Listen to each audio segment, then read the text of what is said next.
Hello everyone, welcome back to our channel GDC editor. जी हाँ, महाराष्ट्र के अंदर जिला परिषद की जो भी फार्मेसी ऑफिसर की वैकेंसी निकली हुई है, महाराष्ट्र एनएचएम के अंदर फार्मासिस्ट की और महाराष्ट्र आरोग्य विभाग के अंदर जो भी फार्मासिस्ट और फार्मेसी ऑफिसर की वैकेंसी निकली हुई है, उनके कंप्लीट सिलेबस के अकॉर्डिंग हमारे इस चैनल पे एमसीक्यू सीरीज चल रही है। हर एक सब्जेक्ट का एमसीक्यू विद प्रॉपर एक्सप्लेनेशन हम अपने इस चैनल पे टोटली फ्री आपको प्रोवाइड कर रहे हैं। इसकी प्लेलिस्ट भी बनी है जिला परिषद के नाम से, उसमें सारे सब्जेक्ट का एमसीक्यू देख सकते हो। इससे पहले हमने सुटिक्स वगैरह खत्म कर दिया था, कोलोजी, कोग्नोसी, अदर सब्जेक्ट की अलग अलग टीचर आपका ले रहे हैं। हम इस कड़ी में पढ़ा रहे थे आपका हॉस्पिटल एंड क्लिनिकल फार्मेसी। जी हाँ, हॉस्पिटल एंड क्लिनिकल फार्मेसी का पार्ट 1 हमने कंप्लीट कर दिया था। ये वाला पार्ट आपका होने वाला है पार्ट नंबर 2। जी हाँ, हॉस्पिटल एंड क्लिनिकल फार्मेसी के पार्ट नंबर 2 में हम देखेंगे किस किस प्रकार के क्वेश्चन आपके एग्जाम में बन सकते हैं। ये ऐसा सब्जेक्ट है जिससे भर भर के क्वेश्चन भी आते हैं। जी हाँ, चलिए पूरे वीडियो में बने रहिएगा ताकि कोई भी क्वेश्चन मिस ना होने पाए। आज का जो हमारा पहला क्वेश्चन क्या होने वाला है, पूछा गया है बफर स्टॉक। ध्यान दीजिएगा इस वर्ड को, buffer stock is the level of stock in inventory control. जी हाँ, बफर स्टॉक इन्वेंट्री कंट्रोल के अंदर एक लेवल ऑफ स्टॉक होता है जो कि क्या होता है, half of the actual stock होगा, या जिसपे यानी कि eight which the ordering process should start, या बफर स्टॉक एक मिनिमम स्टॉक लेवल होगा जिसके बिलो हम एक्चुअल स्टॉक हमारा फॉल नहीं होगा या कम नहीं होगा, या फिर मैक्सिमम स्टॉक होता है इन्वेंट्री के अंदर। तो देखिए, बफर स्टॉक जो होता है ना, किसी भी इन्वेंट्री के अंदर एक ऐसा स्टॉक होता है, एक ऐसा मिनिमम स्टॉक लेवल होता है। हाँ जी, ऑप्शन यहाँ पे सी सही होगा। बफर स्टॉक एक ऐसा मिनिमम स्टॉक लेवल होता है ना, जैसे आपने स्टोरेज की बात की जाए, स्टॉक मेंटेन किया है आपने, तो भैया बफर स्टॉक वो पॉइंट होगा जहां पे आपका जो मिनिमम स्टॉक लेवल है ना, जिसपे हमारा उतना बना रहेगा और प्रोडक्ट की डिमांड अगर बढ़ेगी तो वो प्रोडक्ट सप्लाई हमारा फॉल नहीं होगा, प्रोडक्ट का स्टॉक फॉल नहीं होगा, तो वो आपका बफर स्टॉक कहलाएगा। क्लियर है? चलिए एक्सप्लेनेशन की अगर हम बात कर लें, बफर स्टॉक क्या होता है, एक इन्वेंट्री बफर एक एडिशनल इन्वेंट्री होता है जो कि हम रिजर्व में रखते हैं इमरजेंसी की सिचुएशन में, ताकि जो ट्रांसपोर्टेशन अगर डिले हो गया या फिर और कोई दिक्कत आ गई, ताकि डिमांड को फुलफिल किया जा सके, तो वो हम जो मिनिमम स्टॉक मेंटेन करके रखे हैं ना, उसी को हम बफर स्टॉक बोलेंगे। यानी कि ऐसा मिनिमम स्टॉक लेवल जिसपे हमारा स्टॉक हमारा कम नहीं पड़े, ये हो गया बफर स्टॉक। क्लियर है? आगे चलते हैं। अगला क्वेश्चन क्या है, यहाँ पे पूछा गया है economic order quantity aims at minimising. EOQ की बात हो रही है। इकोनॉमिक ऑर्डर क्वांटिटी का एम क्या होता है, मिनिमाइज करना। क्या मिनिमाइज करना? कैरिंग कॉस्ट, यानी कि जो आपका मंगाने में इन्वेंट्री को कैरी करने में जो कॉस्ट लगता है, या फिर ऑर्डरिंग कॉस्ट, या फिर both carrying and ordering cost, या फिर सप्लायर्स प्राइस। तो भैया जो इकोनॉमिक ऑर्डर क्वांटिटी है ना, वो बोथ कैरिंग कॉस्ट और ऑर्डरिंग कॉस्ट को मिनिमाइज करने का काम करती है। मतलब इकोनॉमिक ऑर्डर क्वांटिटी का मतलब ही यही है कि ऐसे लेवल पे आप ऑर्डर करो कि जहां पे आपका कैरिंग कॉस्ट यानी प्रोडक्ट को मंगाने का और प्रोडक्ट को ऑर्डर करने का कॉस्ट बचे। क्लियर है? तो ये आपका EOQ का एम होता है। ठीक है, यहाँ पे आप देख सकते हो बोथ कैरिंग कॉस्ट और ऑर्डरिंग कॉस्ट को मिनिमाइज करने का काम करता है EOQ। क्लियर है? चलिए अगला क्वेश्चन क्या है, in inventory control FIFO method is. जी हाँ, फीफो मतलब क्या होता है, इसका full form first in first out. मतलब ऐसा प्रोडक्ट जो पहले आया हो उसे कोशिश की जाए पहले बेचने की, है ना, जो बाद में आया बाद में बेचे। तो फर्स्ट इन फर्स्ट आउट इसका मतलब हुआ, यानी कि item come last will be sell the first. No, item come first will be the first item out. हाँ जी, जो आइटम पहले आया है उसको पहले बेचिए, यानी जो जनवरी महीने में आया है तो उसको पहले बेचिए, ये नहीं कि मार्च वाला पहले, तो जो सबसे पहले आया है ना। तो फीफो यानी फर्स्ट इन फर्स्ट आउट इसका मतलब ही हो गया। ऑप्शन बी हो जाएगा इसका राइट आंसर। देख सकते हो फीफो जो होता है ना, फर्स्ट इन यानी aim to sell the product that arrive first in your store. हाँ जी, जो आपके स्टोर में पहले आया है प्रोडक्ट उसको आपको बेचना है, वही आपका first in first out method कहलाता है। क्लियर है? अगला क्वेश्चन क्या है, importance of cold chain include. Cold chain क्या होता है भैया, जो वैक्सीन होता है ना मैन्युफैक्चरर से, यानी जहां वैक्सीन बनती है उसको एक्चुअल एप्लीकेशन साइट तक लाने में जो आपका कोल्ड चेन मेंटेन करते हो ना, जो आप उसको ठंडा वातावरण मेंटेन करते हो, उसी प्रक्रिया को कोल्ड चेन कहेंगे। कहां से कहां तक, मैन्युफैक्चरर से एक्चुअल वैक्सीनेशन साइट तक। तो भैया कोल्ड चेन का इंपॉर्टेंस क्या होता है, इंपॉर्टेंस है obtaining the vaccine from the manufacturer, या फिर maintaining the supply of vaccine, storing and transporting of vaccine, या ऑल ऑफ द अबव। तो भैया कोल्ड चेन का इंपॉर्टेंस होता है ऑल ऑफ द अबव। जी हाँ, सबसे पहली बात मैन्युफैक्चरर से वैक्सीन को भी ऑब्टेन करता है ना, साथ ही साथ वैक्सीन की सप्लाई को भी मेंटेन करना इंपॉर्टेंस होता है, साथ ही साथ वैक्सीन को ट्रांसपोर्ट करना कोल्ड चेन में बना के और स्टोर करना भी इसका मेन इंपॉर्टेंस होता है। जी हाँ, यहाँ पे आप देख सकते हो कोल्ड चेन की इंपॉर्टेंस की बात की जाए तो ये सारे पॉइंट्स आपके आ सकते हैं, इसको आप कर सकते हो। ठीक है डियर, आगे चलते हैं। अगला क्वेश्चन क्या है, cold chain is, cold chain क्या है भैया, मैंने बताया ना एक ऐसा सिस्टम है जहां पे हम वैक्सीन को स्टोर करते हैं, वैक्सीन को सप्लाई करते हैं कोल्ड मीडियम में बना के। ठीक है, तो आपका a system that storing and transporting the vaccine, यहाँ पे system that transporting storing antibiotic नहीं, कैप्सूल नहीं, ऑल ऑफ द अबव नहीं। तो भैया ऑप्शन ए यहाँ पे राइट हो जाएगा। वैक्सीन को स्टोर करना, वैक्सीन को ट्रांसपोर्ट करने का काम कोल्ड चेन के द्वारा किया जाता है। यहाँ पे आप देख सकते हो ना, जो मैन्युफैक्चरर है वहां से लेकर के आपका स्टोरेज फैसिलिटी से लेकर के रीजनल हॉस्पिटल से लेकर के हेल्थ सेंटर तक, फिर एक्चुअल जो वैक्सीनेशन साइट है वहां तक, ठंडे वातावरण में या कोल्ड कंडीशन में लो टेम्परेचर पे आप वैक्सीन को ले जा रहे हो, उसी को तो हम कोल्ड चेन बोलेंगे, है ना। क्लियर है, चलिए आगे चलते हैं। अगला क्वेश्चन क्या है, कूल टेम्परेचर रेंज आर। जी हाँ, कूल टेम्परेचर रेंज बताइए। अलग अलग टेम्परेचर रेंज आपने पढ़ा है, cold temperature, cool temperature, warm temperature, है ना। कूल का रेंज क्या होगा, 2 से 8 डिग्री, 8 से 25 डिग्री सेल्सियस, -0 या बिलो -25। तो भैया 8 से 25 कूल टेम्परेचर का रेंज होगा। कितना होगा, 8 से 25 degree Celsius. Option B right हो जाएगा। देख सकते हो 8 से 25, जिसमें आपके एंटीबायोटिक, ब्लड प्रिपरेशन, टैबलेट वगैरह ये सारी चीज़ें वहाँ पे प्लेस की जाती हैं, स्टोर की जाती हैं। अगला है EOQ यानी इकोनॉमिक ऑर्डर क्वांटिटी और फिक्स्ड ऑर्डर क्वांटिटी सिस्टम इसे बोलते हैं। एक ऐसी टेक्निक होती है किसकी, जो इकोनॉमिक ऑर्डर क्वांटिटी, ऑर्डर का मतलब क्या होता है, मटेरियल को ऑर्डर करने की टेक्निक होगी ना। तो यहाँ पे वही है कि मटेरियल को ऑर्डर करने का टेक्निक होगा, मटेरियल को प्रोडक्शन करने का टेक्निक होगा, कंजप्शन करने का, या नॉन वेरिएबल। तो यहाँ पे राइट आंसर यही तो होगा ना, मटेरियल को ऑर्डर करने की टेक्निक होती है इकोनॉमिक ऑर्डर क्वांटिटी या फिर fixed order quantity system. Clear है, ऑप्शन ए यहाँ पे राइट हो जाएगा। ठीक है, ऑर्डर करने की टेक्निक। आगे चलते हैं। अगला क्वेश्चन है, which of the following is not a high alert medication. High alert medication इसमें से कौन सा नहीं है। हाई अलर्ट मेडिकेशन देखिए, पेरेंटल न्यूट्रिशन ये भी हाई अलर्ट मेडिकेशन के अंतर्गत आती है, इंसुलिन भी आती है, और जो कीमोथेरेपी होती है वो भी हाई अलर्ट में आती है।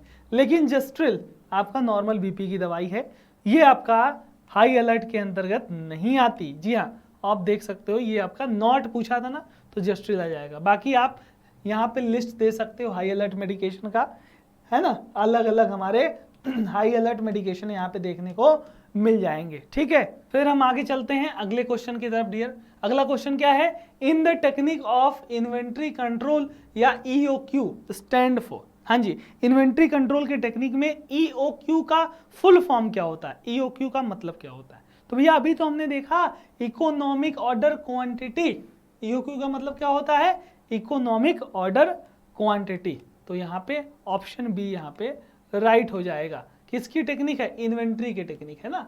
अलग अलग हमारी इन्वेंट्री की टेक्निक देख सकते हो, यहाँ पे क्या है EOQ। ठीक है, यहाँ पे देख सकते हो, है ना, कौन कौन सा टेक्निक है, इकोनॉमिक ऑर्डर क्वांटिटी है, VD एनालिसिस है, ABC एनालिसिस है, लीड टाइम है, बफर स्टॉक है ना, ये सारी चीजें।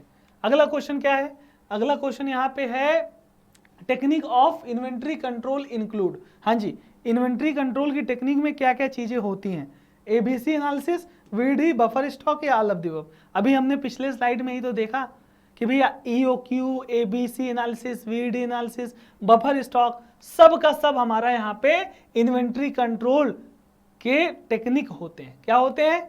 इन्वेंट्री कंट्रोल के टेक्निक, देख सकते हो है ना, ABC analysis, VD analysis, EOQ, lead time, buffer stock, है ना, सब का सब।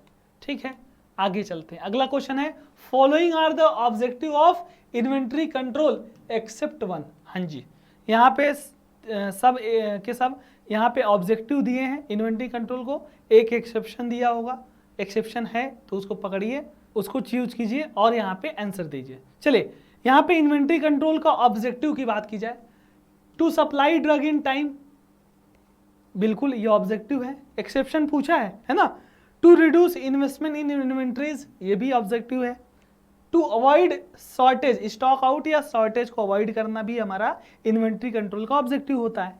तो यहाँ पे सब तो है ऑब्जेक्टिव, यहाँ पे पूछा है एक्सेप्शन, एक्सेप्शन यहाँ पे कुछ नहीं है, तो नन ऑफ द अबव यहाँ पे चूज हो जाएगा, राइट।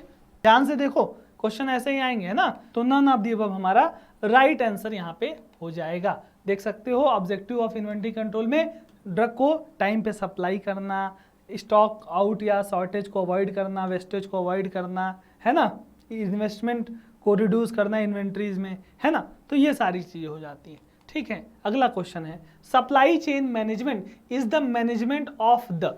जी हाँ, सप्लाई चेन मैनेजमेंट किस चीज का मैनेजमेंट है? देखो, सप्लाई चेन मैनेजमेंट मतलब जहां मैन्युफैक्चरर, जहां दवा बनती है और कंज्यूमर तक जो सप्लाई होती है ना दवाओं की या प्रोडक्ट की, उसी को सप्लाई चेन बोलते हैं। तो सप्लाई चेन मैनेजमेंट किस चीज का मैनेजमेंट है भैया?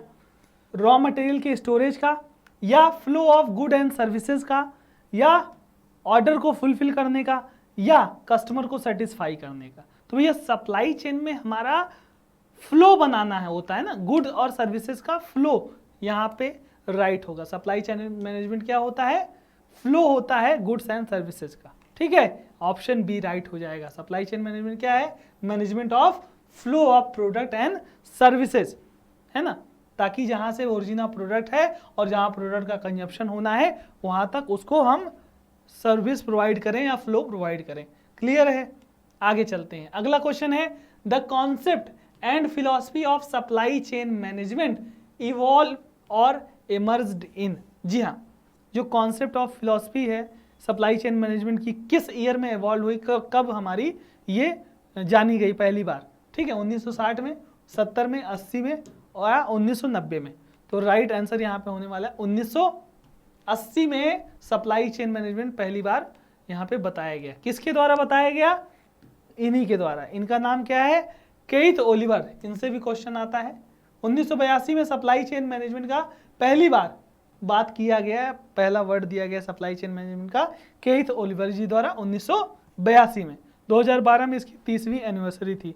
ठीक है, आगे चलते हैं। अगला है, द हाई अलर्ट मेडिकेशन या medicine include. High alert medicine में क्या क्या चीजें होती हैं? इंसुलिन हमने देखा हाई अलर्ट में आती है, adrenergic agonist and inotropic agent, ये भी हाई अलर्ट मेडिकेशन में आती है, एनेस्थेटिक एंड सिडेटिव एजेंट भी आती है। तो यहाँ पे all of the above right हो जाएगा, हाई अलर्ट मेडिकेशन की बात की जाए। ठीक है, option number D will be the right. देख सकते हो हाई अलर्ट मेडिकेशन के ये सारे एग्जाम्पल्स हो गए। ठीक है, अगला क्वेश्चन क्या है?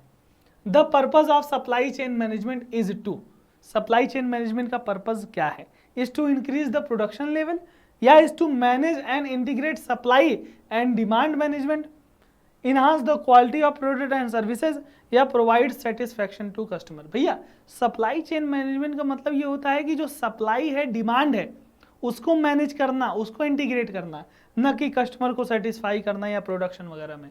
इसका तो सिर्फ काम है सप्लाई को मैनेज करना, इंटीग्रेट करना। क्लियर है? तो यहाँ पे ऑप्शन बी राइट हो जाएगा, है ना। देख सकते हो पर्पस क्या है सप्लाई चेन मैनेजमेंट का, इससे आप समझ सकते हो।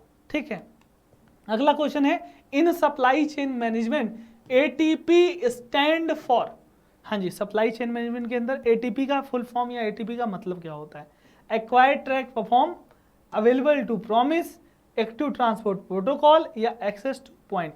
तो भैया सप्लाई चेन मैनेजमेंट में सबसे मेन मुद्दा ये होता है कि जो हमारा सप्लायर है वो हमेशा अवेलेबल रहना चाहिए प्रॉमिस करने के लिए कि हम डिमांड को फुलफिल करके आपको सप्लाई दे सकें।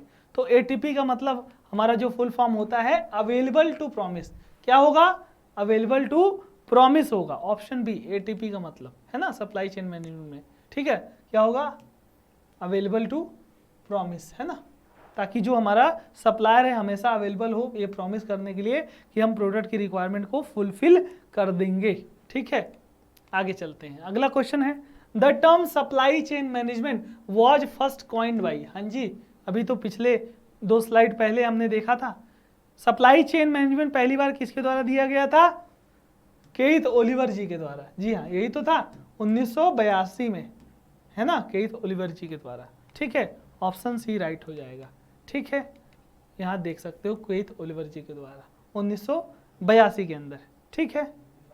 अगला क्वेश्चन क्या है, which one is not a type of inventory control system, हाँ जी, यहाँ पे इन्वेंट्री कंट्रोल सिस्टम का कौन सा टाइप नहीं है, देखो 3 bin system, just in time system ये भी टाइप है, 3 बिन सिस्टम भी टाइप है, फिक्स्ड ऑर्डर क्वांटिटी भी टाइप है, लेकिन मैनुअल इन्वेंट्री सिस्टम नहीं होता है, यहाँ पे ऑटोमेटिक अगर रहता तो हो जाता, लेकिन मैनुअल इन्वेंट्री सिस्टम हमारा इसका टाइप नहीं है इन्वेंट्री का, पूछा है ना नॉट, तो यहाँ पे ऑप्शन सी राइट हो जाएगा, ठीक है, देख सकते हो यहाँ पे type of inventory control system में, है ना, कौन कौन सा हमारा टाइप है, यहाँ पे एक बार देख लो, ABC inventory control system, 3 bin system हुआ, जस्ट इन टाइम सिस्टम हुआ, है ना, फिक्स्ड ऑर्डर क्वांटिटी सिस्टम हुआ, फिक्स्ड पीरियड ऑर्डरिंग हुआ, कंप्यूटराइज इन्वेंट्री कंट्रोल सिस्टम हुआ, है ना, तो ये सारे हमारे राइट आंसर होने वाले हैं। आगे चलते हैं, अगला क्वेश्चन क्या है, main objective of supply chain management is, हाँ जी, सप्लाई चेन मैनेजमेंट का मेन ऑब्जेक्टिव क्या है, monitor the production of product, भैया प्रोडक्ट के प्रोडक्शन को मॉनिटर करना, या प्रोडक्ट पे जो टैक्सेस वगैरह लग रहे हैं उसको मॉनिटर करना, या प्रोडक्ट के डिस्ट्रीब्यूशन शिपमेंट और उनके सर्विसेज को मॉनिटर करना, या बोथ एंड सी, ठीक है। तो भैया देखिए सप्लाई चेन मैनेजमेंट के अंदर टैक्स वगैरह वाला जो मॉनिटरिंग होता है वो सप्लाई चेन मैनेजमेंट का पार्ट नहीं होता, ये हो सकता है कि भैया प्रोडक्ट का जो प्रोडक्शन है उसके डिस्ट्रीब्यूशन उसके शिपमेंट वो आपका मैनेज करता है, तो ए एंड सी हमारा राइट होने वाला है, तो ऑप्शन डी यहाँ पे हम चूज कर लेंगे, देख लेंगे, ठीक है। आगे चलते हैं, आज का जो हमारा लास्ट एमसीक्यू क्या होने वाला है, supply chain management comprises movement of raw material, storage of raw material, inventory of fully furnish good, या ऑल ऑफ द अबव। तो भैया इसका राइट आंसर क्या होने वाला है, सप्लाई चेन मैनेजमेंट में आपका रॉ मटेरियल का मूवमेंट, रॉ मटेरियल का स्टोरेज और फुली फर्निश गुड का इन्वेंट्री सब कुछ यहाँ पे इंक्लूड होता है ना, सब कुछ इंक्लूड हो सकता है सप्लाई चेन मैनेजमेंट के अंदर, देख सकते हो, ठीक है। सो ये था आपका हॉस्पिटल एंड क्लिनिकल फार्मेसी का पार्ट नंबर 2। इससे पहले पार्ट 1 जिसने नहीं देखा है, पार्ट 1 आप लोग देख लीजिएगा, जो कि आपको प्लेलिस्ट में मिल जाएगा, ठीक है। और जितने भी सब्जेक्ट हैं, सुटिक्स हैं, कोलोजी हैं, कोग्नोसी हैं, केमिस्ट्री हैं, एनालिसिस हैं, सब का सब वीडियो आपको प्लेलिस्ट बनी हुई जिला परिषद के नाम से, वहाँ पे भी जाके देख लीजिएगा, प्लेलिस्ट की लिंक भी मिल जाएगी। चलिए मिलते हैं अब हॉस्पिटल एंड क्लिनिकल फार्मेसी के पार्ट नंबर 3 में, तब तक के लिए पढ़ाई करते रहिए, तैयारी करते रहिए। Thank you so much, all the very best.